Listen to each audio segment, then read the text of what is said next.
নমস্কার বন্ধুরা, পুরাণ নাও চ্যানেলে আপনাদের স্বাগত জানাই। সমস্ত গ্রন্থের মধ্যে শ্রীমদ্ ভগবদ্গীতাকে সবচেয়ে গুরুত্বপূর্ণ মনে করা হয়। এতে জীবনের সার নিহিত রয়েছে। আবার দ্বাপর যুগে কৃষ্ণর সমস্ত লীলার বর্ণনাও পাওয়া যায়। গীতায় অর্জুন ও কৃষ্ণের সংবাদ গীতায় স্থান পেয়েছে।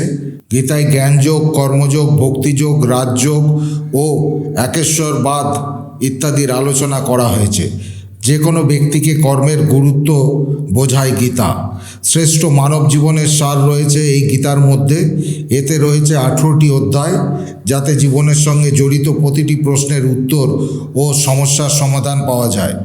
আজকের এই ভিডিওতে এই 18টি অধ্যায়ের সারসংক্ষেপ আলোচনা করা হবে। যারা সময়ের অভাবে রোজ গীতা পাঠ করতে পারেন না, তারা অবশ্যই এই ভিডিওটি শুনুন। চলুন তাহলে শুরু করা যাক। গীতার প্রথম অধ্যায় হল অর্জুন বিষাদ যোগ। এতে 46টি শ্লোকের মাধ্যমে অর্জুনের মনস্থিতির বর্ণনা করা হয়েছে। অর্জুন নিজের আত্মীয়দের সঙ্গে যুদ্ধে লিপ্ত থাকতে চান না। তারপর কৃষ্ণ তাকে কিভাবে সম্মত করান তাই এই অধ্যায়ে বর্ণিত। দ্বিতীয় অধ্যায় হল সাংখ্যযোগ। এতে মোট 72টি শ্লোক রয়েছে। কৃষ্ণ অর্জুনকে কর্মযোগ, জ্ঞানযোগ, সাংখ্যযোগ, বুদ্ধিযোগ ও আত্মার জ্ঞান দেন। এই অধ্যায় হলো বাস্তবে গীতার সারাংশ। তৃতীয় অধ্যায় কর্মযোগের ব্যাখ্যা পাওয়া যায়। এই অধ্যায়ে মোট 43টি শ্লোক রয়েছে। এখানে কৃষ্ণ অর্জুনকে বোঝান যে ফলাফলের চিন্তা না করেই ব্যক্তিকে কর্ম করা উচিত। নিষ্কাম কর্ম গীতার প্রধান উপদেশ মনে করা হয়। কোনো ব্যক্তি এক মুহূর্তের জন্য কোনো কাজ না করে থাকতে পারে না। কর্ম করা ব্যক্তির অধিকার ও কর্তব্য দুই বোঝায়। ব্যক্তিকে কর্ম করে যাওয়াই উচিত। তবে গীতায় কর্মের প্রতি মমতা ও আসক্তির বিরোধ করা হয়েছে। এখানে যে বিচার প্রচার করা হয় তা হলো কর্ম করাই তোমার অধিকার, ফলাফলে না। তাই তুমি কর্মফলের বাসনা রেখো না এবং কর্ম ত্যাগ করার বিচার করো না। তাই আদেশ দেওয়া হয়েছে যে কর্মফলের প্রত্যাশা করো না, কর্মফলের বাসনায় যুক্ত থেকো না, কারণ ফলের আসক্তির ফলে কর্মবন্ধন দৃঢ় হয়। তাই গীতায় ফলের ইচ্ছা ত্যাগ করে কর্ম করার শিক্ষা দেওয়া হয়।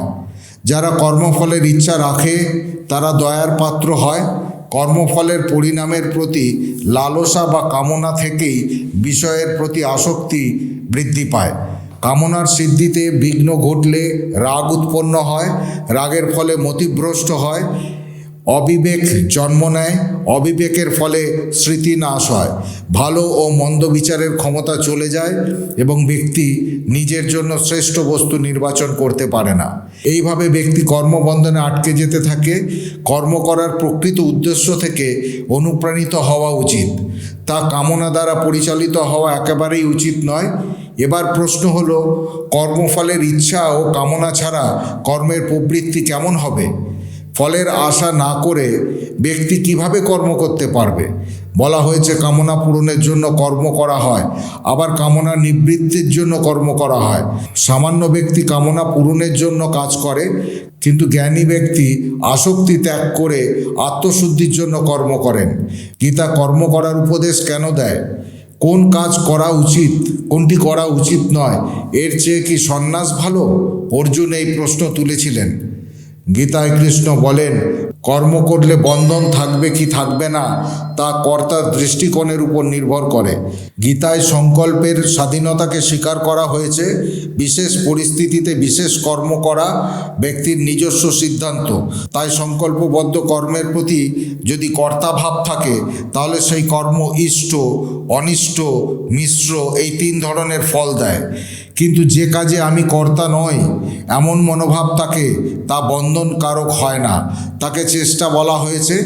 যেভাবে কাঁটা দিয়ে কাঁটা তোলা হয় সেভাবেই চেষ্টা কর্ম বন্ধন থেকে মুক্তি দিতে সাহায্য করে। চতুর্থ অধ্যায় হলো জ্ঞান কর্ম সন্ন্যাস যোগ। এতে রয়েছে 42টি শ্লোক।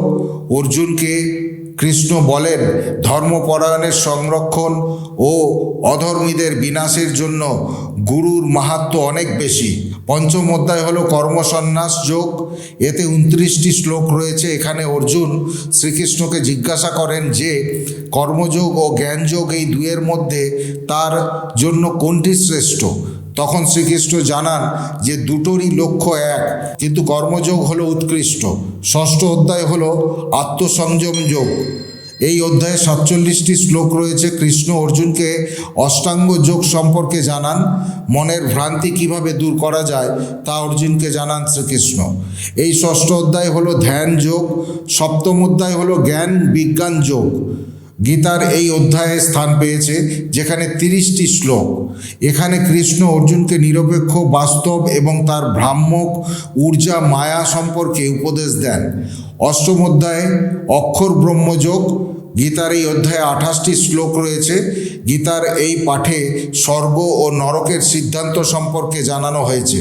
এতে মৃত্যুর আগে ব্যক্তির চিন্তা, আধ্যাত্মিক, সংসার, নরক ও স্বর্গে যাওয়ার পথ সম্পর্কে জানানো হয়েছে। নবম অধ্যায় হলো রাজবিদ্যা রাজগুহ্য যোগ। গীতার নবম অধ্যায়ে 34টি শ্লোক রয়েছে। কৃষ্ণের আভ্যন্তরীণ ঊর্জা সৃষ্টিকে ব্যাপ্ত করে, তার সৃজন করে এবং পূর্ণ ব্রহ্মাণ্ডকে নষ্টও করে। দশম অধ্যায় বিভূতি যোগ। এতে 42টি শ্লোক রয়েছে। এখানে কৃষ্ণ অর্জুনকে জানান কিভাবে সমস্ত তত্ত্ব ও আধ্যাত্মিক অস্তিত্বের অন্ত করে। একাদশ অধ্যায় বিশ্বরূপ দর্শন যোগ। গীতার একাদশ অধ্যায়ে 55টি শ্লোক রয়েছে। এই অধ্যায়ে অর্জুনের নিবেদনে কৃষ্ণ বিশ্বরূপ ধারণ করেন। দ্বাদশ অধ্যায় হলো ভক্তিযোগ। এই অধ্যায়ে 20টি শ্লোকের মাধ্যমে ভক্তিযোগ বর্ণিত হয়েছে। ভক্তিমার্গের মহিমা সম্পর্কে অর্জুনকে জানান শ্রীকৃষ্ণ। এর পাশাপাশি অর্জুনকে ভক্তিযোগের বর্ণনা দেন। ত্রয়োদশ অধ্যায় হলো ক্ষেত্রজ্ঞ বিভাগ যোগ। গীতার ত্রয়োদশ অধ্যায়ে বর্ণিত হয়েছে 35টি শ্লোক। এতে শ্রীকৃষ্ণ অর্জুনকে ক্ষেত্র ও ক্ষেত্রজ্ঞের জ্ঞান দান করেন। পাশাপাশি সত্য, রজ, তম এই 3টি গুণ দ্বারা উৎকৃষ্ট যোনিতে জন্ম নেওয়ার উপায় জানান। চতুর্দশ অধ্যায় হলো গুণত্রয়ী বিভাগ যোগ। এই অধ্যায়ে বর্ণিত হয়েছে 27টি শ্লোক। এতে কৃষ্ণ সত্য, রজ ও তমগুণ ও মনুষ্যের উত্তম, মধ্যম, অন্যান্য গতির সবিস্তার বর্ণনা করেছেন। অবশেষে এই গুণ লাভের উপায় ও এর ফলও জানিয়েছেন। পঞ্চদশ অধ্যায় পুরুষোত্তম যোগ। গীতার পঞ্চদশ অধ্যায়ে 20টি শ্লোক রয়েছে। এখানে শ্রীকৃষ্ণ বলেন যে ঐশ্বরিক প্রবৃত্তি সম্পূর্ণ জ্ঞানী পুরুষ সর্বপ্রকারে আমার ভজনা করেন এবং অসুর প্রবৃত্তির অজ্ঞানী পুরুষ আমার উপহাস করেন। গীতার ষোড়শ অধ্যায় দৈবাসুর সম্পদ বিভাগ যোগ। এখানে রয়েছে 24টি শ্লোক। এতে শ্রীকৃষ্ণ স্বাভাবিক রীতিতে ঐশ্বরিক প্রবৃত্তির জ্ঞানী পুরুষ ও অসুর প্রবৃত্তির অজ্ঞানী পুরুষের লক্ষণ সম্পর্কে জানিয়েছেন। সপ্তদশ অধ্যায় শ্রদ্ধাত্রয় বিভাগ যোগ। গীতার সপ্তদশ অধ্যায়ে 28টি শ্লোক রয়েছে। এখানে কৃষ্ণ অর্জুনকে জানান স্বাস্থ্যবিধির জ্ঞান না থাকলে ও অন্য কারণে স্বাস্থ্যবিধি ত্যাগ করা সত্ত্বেও যজ্ঞ, পূজা ইত্যাদি শুভকর্মে শ্রদ্ধা ভরে করে থাকলে তাদের পরিস্থিতি কেমন হয়। অষ্টাদশ অধ্যায় এবং গীতার সর্বশেষ অধ্যায় হল মোক্ষযোগ। গীতার অষ্টাদশ অধ্যায়তে রয়েছে 78টি শ্লোক। এটি আগের সমস্ত অধ্যায়ের সারমর্ম। এতে অর্জুন কৃষ্ণের কাছে জ্ঞানযোগ ও ত্যাগ অর্থাৎ কলাসক্ত রহিত কর্মযোগের তত্ত্ব জানার প্রকট করেন। এবার আমরা গীতার কিছু উপদেশ জেনে নিই। রাগ নিয়ন্ত্রণে রাখুন। গীতার যোগেশ্বর কৃষ্ণ যে সমস্ত শ্লোক বলেছিলেন তার মধ্যে একটি শ্লোকে রাগ নিয়ন্ত্রণ রাখার কথাও বলেছেন। এর অর্থ ব্যক্তি যখন রাগ করে তখন তা ভ্রম সৃষ্টি হয়, অর্থাৎ ঠিক ও ভুলের মধ্যে বিভেদ তখন ওই ব্যক্তি ভুলে যায়, শুধু রাগ জীবিত থাকে। এর ফলে বুদ্ধিভ্রষ্ট হয়। এরপর সেই ব্যক্তির সঙ্গে যে কোনো বিষয়ে তর্ক করার কোনো অর্থই আর থাকে না।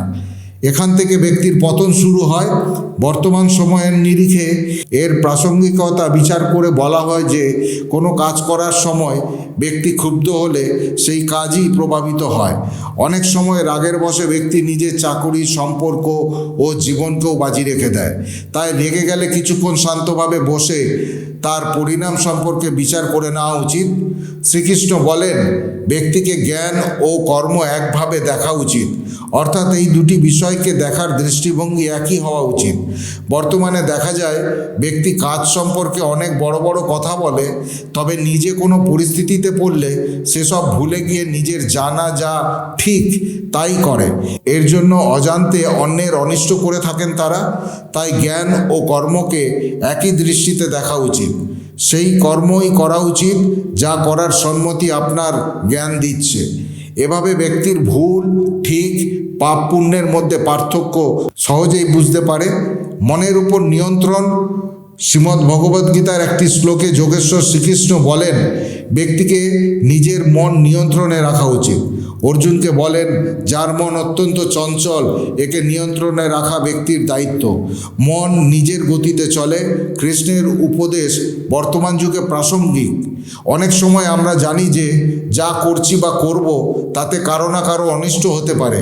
বর্তমানে কিছু সময়ের জন্য সেই কাজ আনন্দদায়ক হলেও ভবিষ্যতে নিজেরাও ক্ষতির মুখে পড়তে পারে। চঞ্চল মনের জন্য ব্যক্তি সব জেনে শুনে ভুল পদক্ষেপ গ্রহণ করে থাকে। তাই এমন কাজ করা থেকে বিরত থাকা উচিত, না হলে সেই ব্যক্তির মন তার সবচেয়ে বড় শত্রুতে পরিণত হবে। শ্রীমদ্ ভগবদ্গীতায় শ্রীকৃষ্ণ ভালো ও সত্যিকারের বন্ধু সম্পর্কে বলেন, ভালো বন্ধু সে যে খারাপ সময়ে আপনার সঙ্গে থাকে, দুঃখ ও সমস্যায় আপনার পাশে যে দাঁড়িয়ে থাকে, সেই আপনার সত্যিকারের বন্ধু। সমস্যা এলে যে দূরে সরে যায় সে ভালো বন্ধু নয়। এমন হলে শীঘ্রই তাকে পরিত্যাগ করুন, না হলে ব্যক্তির বন্ধুর সংখ্যা তো বাড়বে কিন্তু প্রয়োজনে কারো সহযোগিতা লাভ করবেন না। বর্তমানেও এমন অনেক বন্ধু দেখা যায় যারা ভালো সময়ে সমস্ত বন্ধুদের সঙ্গে মিলে হাসি ঠাট্টা আনন্দতে মেতে থাকেন, কিন্তু খারাপ সময় এলে সঙ্গ ছেড়ে দেন। খুব কম বন্ধুই এমন হয় যারা কঠিন সময়ে আপনার সঙ্গে থাকে। অভিজ্ঞতা থেকে শিখুন। শ্রীকৃষ্ণ বলেন, ব্যক্তিকে নিজের গুরু ছাড়াও তার অভিজ্ঞতা থেকেও জ্ঞান অর্জন করা উচিত, না হলে সেই ব্যক্তি সমস্যায় পড়তে পারে। বর্তমানে দেখা যায় যে ব্যক্তি বয়স্কদের পরামর্শ এড়িয়ে যাচ্ছে, কিন্তু এমন করা উচিত নয়। তার অভিজ্ঞতা থেকে শিক্ষা লাভ করে এগোনো উচিত, যাতে সহজে লক্ষ্যে পৌঁছতে পারে। দেখা যায় যে অসাফল্য ব্যক্তি তা থেকে শিক্ষা লাভ করে না, ফলে একই ভুল বারবার করে।